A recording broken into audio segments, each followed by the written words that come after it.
Estás escuchando Red de Ética, un podcast de filosofía moral en donde hablamos de temas actuales.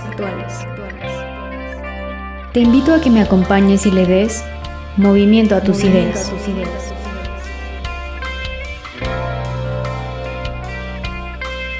Advertencia. Este podcast busca promover la reflexión y no imponer ideas. Todas las ideas serán referenciadas y cuando sea una opinión personal se los haré saber.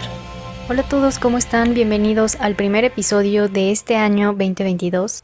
Espero que sea el primer episodio de muchos.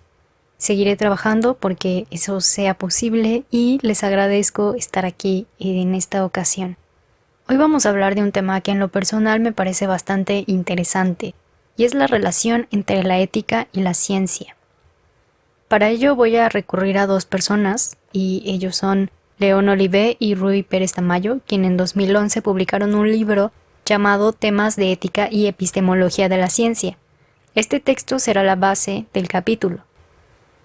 Vamos a empezar a platicar un poco acerca de algo que algunos apuntan como una característica del carácter de la ciencia, la neutralidad valorativa. ¿A qué se refiere con esto? Algo que seguramente ustedes han escuchado hablar anteriormente, y es que la ciencia no es buena ni es mala. La moralidad de la ciencia depende de su uso, porque la ciencia solamente es un medio para obtener ciertos fines. Estos fines son los que se pueden juzgar como buenos o malos. Si se dan cuenta, al estar en esta posición hacemos una distinción entre el hacer algo y valorar algo. Se puede desarrollar energía nuclear, por ejemplo, pero los científicos no pueden valorar moralmente la energía nuclear como tal, es decir, ellos no pueden decir la energía nuclear es buena o la energía nuclear es mala. De ellos no depende la aplicación de sus descubrimientos. Queda en manos de políticos, de empresas, de instituciones. Y si esto no fuera así, y si en realidad la ciencia y la tecnología no son algo indiferente a categorías morales, esta es la otra contraparte de la neutralidad valorativa. La ciencia no solamente es un conjunto de proposiciones o de teorías, y la tecnología se entiende solo como un conjunto de artefactos o técnicas. La ciencia y la tecnología se entienden como constituidas por sistemas de acciones intencionales. ¿A qué nos referimos con todo esto? Bueno, a que los científicos buscan ciertos fines de acuerdo a determinados intereses, y eso implica que haya en juego creencias, conocimientos y valores, normas. Cuando se desarrolla energía nuclear no se desarrolla por sí, sino que hay un fin detrás, hay un interés detrás, hay conocimientos, hay normas, hay valores detrás de esa investigación. Entonces, si están en juego las creencias y los conocimientos, los valores y las normas de los científicos a la hora de hacer ciencia, sí podríamos decir que se pueden hacer juicios morales al respecto. Es decir, el científico no puede ser enteramente neutral y objetivo. Esta discusión va a ser fundamental un poquito más adelante, pero ahorita quiero señalar algo muy específico, para lo cual vamos a suponer que esta última postura nos convence. Realmente nosotros creemos que se puede juzgar moralmente la ciencia, que la ciencia no es objetiva, que el científico no puede ser neutral. El científico tiene ciertos valores que lo influyen a la hora de hacer ciencia y en este sentido es que puede ser objeto de crítica moral, pero ahora, ¿cómo definimos esta crítica moral? ¿Qué daños son justificables y cuáles no lo son? ¿Cómo establecemos normas morales en la ciencia? Para ello vamos a recurrir a nuestro primer invitado, León Olivé. Él argumenta que sí hay ciertos daños que están justificados, y para explicarlo lo hace de una manera bastante simple. Una operación médica es un daño justificable.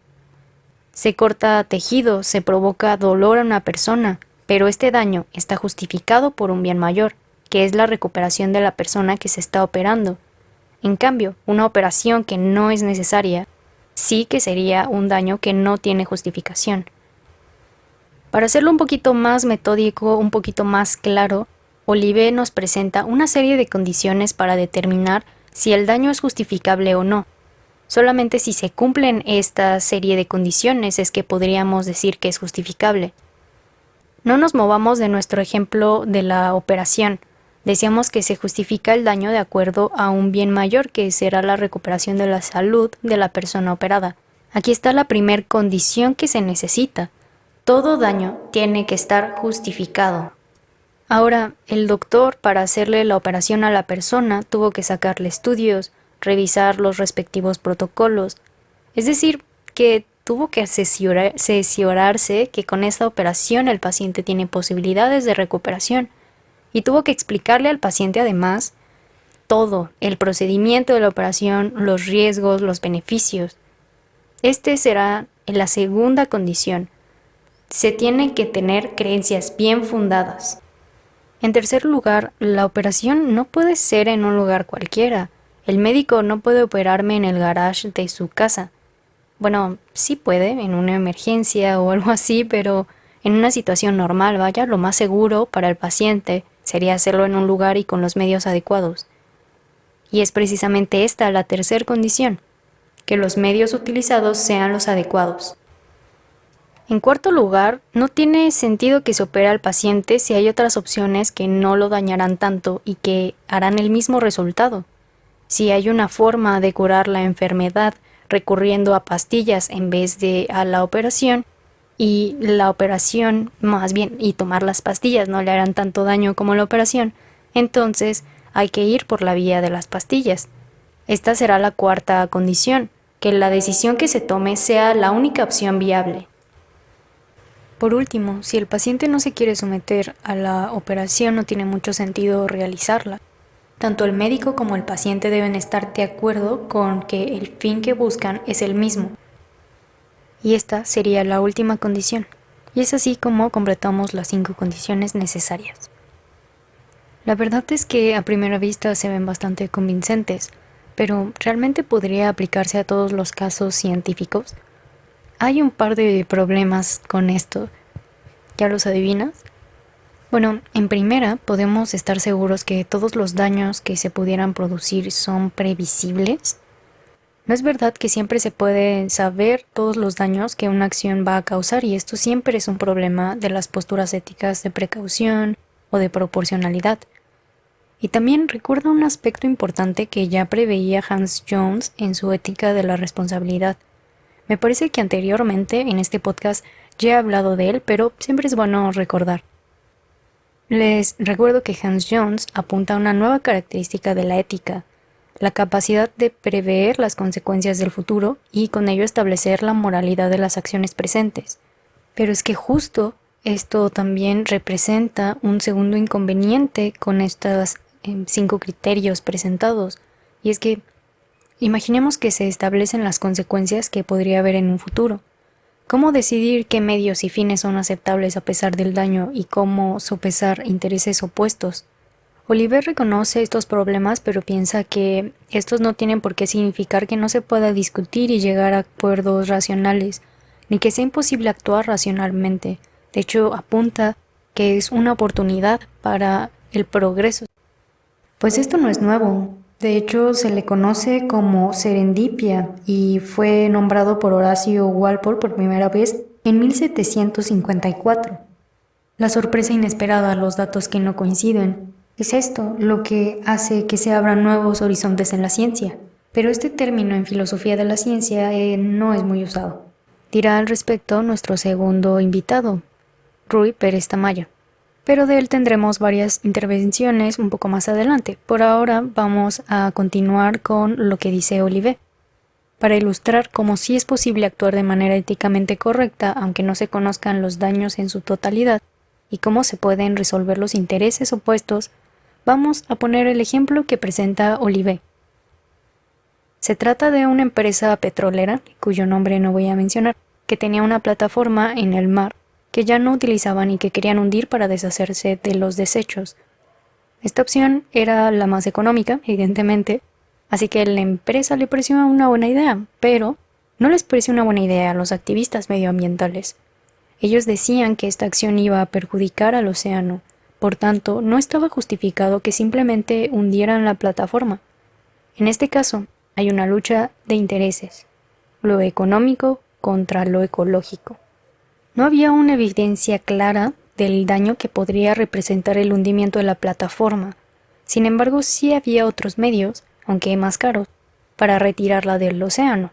Y si recordamos una de las normas que presentamos, si hay una opción viable que va a dar el mismo resultado, no tiene mucho sentido que la plataforma se hundiera, aun cuando no se tenía una estimación clara del daño que pudiera causar la plataforma en el mar. Al final, la presión de los grupos activistas pudo más y no hundieron la plataforma. Olivet toma este ejemplo como un caso de éxito en donde no fue necesario presentar el daño calculado como tal para actuar correctamente. Al final, sí había opciones viables que llevaban al mismo resultado, aunque los costos fueran menos baratos. Sí, pero para empezar eso no tiene nada que ver con la ciencia en sí. En su producción tiene que ver con una acción empresarial cuya acción se desestimó con base en suponer que iba a afectar la vida en el océano. Entonces tenemos dos problemas con este ejemplo. Por un lado, este ejemplo no tiene nada que ver con la ciencia. Y por otro lado, ¿cómo podemos saber que la decisión de no hundirlo fue lo que causó menos daño si no se pudo calcular el daño que iba a causar si lo hundían? Objetará Pérez Tamayo. Bueno, hay un ejemplo más que nos da Olivet, así que vamos allá. ¿Alguno de ustedes ha oído hablar de Mario Molina? Fue premio Nobel de Química en 1995 y él, junto con su compañera Roland, fueron los primeros que empezaron a sospechar que un químico llamado clorofluorocarbono era potencialmente peligroso para la capa de ozono, pero realmente no tenían una certeza de ello, no estaban seguros. Así que tenían de dos, y aquí viene el problema moral. O se quedaban callados hasta encontrar una forma de comprobarlo y asegurarse de que realmente era un potencial peligro, o contra su carácter científico, daban alerta de sospecha y unían fuerzas para poder regular su uso. Ellos lo que hicieron fue hacer lo segundo. Dieron alerta de sospecha y lograron que los gobiernos tomaran cartas en el asunto para que regularan el uso y posteriormente la suspensión de su uso. Sin embargo, no se pudo comprobar con certeza de su daño potencial sino hasta muchos años más tarde. Es aquí donde nos vamos a detener un poco. Investigadores y empresas usan este químico. Alguien descubre que es potencialmente peligroso aunque no tiene pruebas. En este sentido, no hay creencias bien fundamentadas. Recuerden la tercera condición. Sin embargo, creen que el beneficio de usar este químico no está justificado ante los potenciales daños que podría estar haciendo en la capa de ozono. Y no hay otra opción viable más que regularla para eliminar su uso lo más que se pueda. Deduciendo de todo lo que acabamos de mencionar, podríamos decir que la segunda condición de las normas que presentamos puede ser reemplazable, o tal vez no reemplazable, sino modificable por lo siguiente. Si hay sospechas de daños potenciales que tienen bases razonables, actuar de acuerdo al principio de precaución es lo mejor, sin dejar de buscar las creencias científicas bien fundamentadas. ¿Y a qué nos referimos con principio de precaución? Simplemente dar alerta, tener cuidado y estar muy atentos ante las posibles consecuencias que puede traer. No me convence. Sobre todo ese término de bases razonables. Y te voy a poner un caso contrario que te va a explicar por qué. En 1843, Robert Koch, un médico alemán, creyó tener bases razonables para creer que tenía un tratamiento efectivo contra la tuberculosis. Tratamiento que, sin más, puso en práctica. Resultado, más de 1000 muertes en un año entero, en lo que se descubría que su método no era realmente efectivo, ni estaba bien fundamentado. Todo por simplemente tener bases razonables, para creer que tenía el tratamiento estrella. Si Mario Molina y Roland lograron acertar en su base razonable para determinar que el químico era malo para el ozono, fue pura casualidad, pero no está basada en algo real que pueda determinarlo con seguridad. Si se quiere aplicar las bases razonables para todos los casos, se corre el peligro de tener el resultado opuesto al de Molina. Se puede tener como resultado el de Koch y causar miles de muertes. Así que no se pueden reemplazar las razones científicas fundamentadas, bien fundamentadas, por creencias con bases razonables. Entonces, si no podemos tener bases razonables, ¿qué alternativa nos queda ante la imposibilidad de calcular los daños futuros? Bueno, es fácil. No se trata de que los métodos científicos estén sujetos a juicios morales. No se trata de que haya buena ciencia o mala ciencia.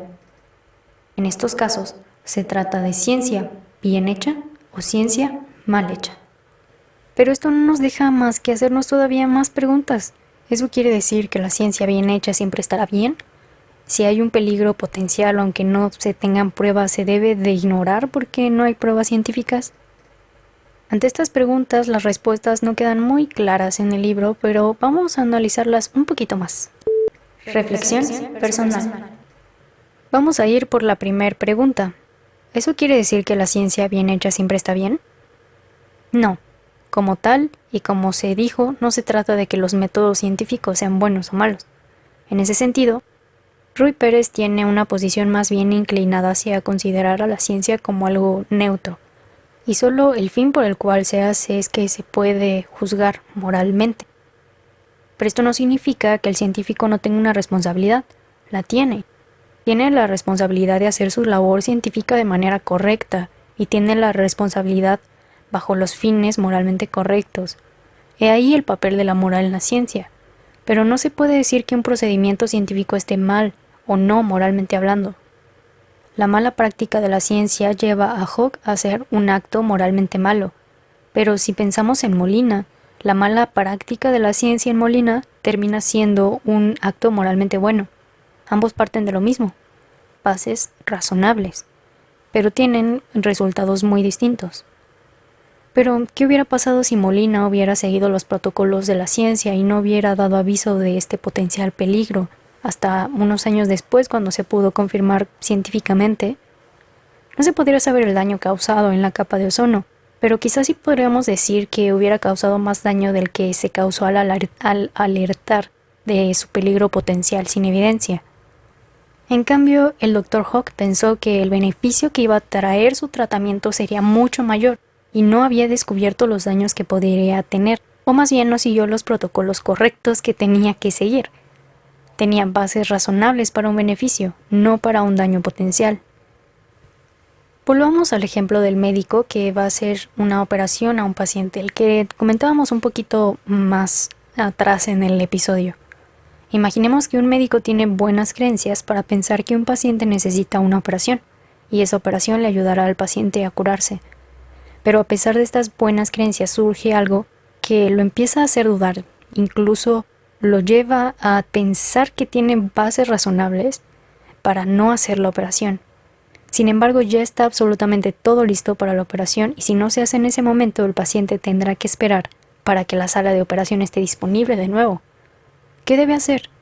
¿Debe continuar con la operación a pesar de sus dudas o debe suspender la operación hasta descartar el potencial peligro de la operación? Parecería, incluso en términos de buenas prácticas médicas, que lo mejor sería tener precaución y no realizar la operación hasta descartar el potencial peligro, actuar de acuerdo al principio de precaución, precisamente porque hay un momento de incertidumbre. Lo fundamental en el ejemplo de Molina, a mi parecer, es este principio de precaución, el cual no se traduce en actuemos solo con base en nuestras creencias de bases razonables, sin más. No, no se trata de eso. Se trata simplemente de precaver, lo cual es muy distinto a lo que hizo el Dr. Hooke. Él no actuó de acuerdo al principio de precaución, de hecho hizo completamente lo contrario. Entonces, ¿cuáles son las conclusiones? Bueno, creo que parece bastante convincente aceptar que no se trata de moralizar las técnicas científicas. En ese sentido, creo que Pérez Tamayo tiene un argumento bastante fuerte al respecto. No se trata de buena ciencia, mala ciencia, sino de ciencia bien hecha y ciencia mal hecha. Pero la línea entre la producción de la ciencia, las motivaciones, los fines y los usos es muy delgada, y estas sí pueden estar sujetas a valoraciones morales. Discutir estas valoraciones y determinarlas es muy complejo. Y creo que es algo que se puede notar a lo largo de todo el capítulo. Y por supuesto, algo que también podríamos ampliar, que podríamos investigar más bibliografía y discutir al respecto. Pero por ahora, ¿ustedes qué piensan? ¿Cuál creen que es la relación entre la ética y la ciencia?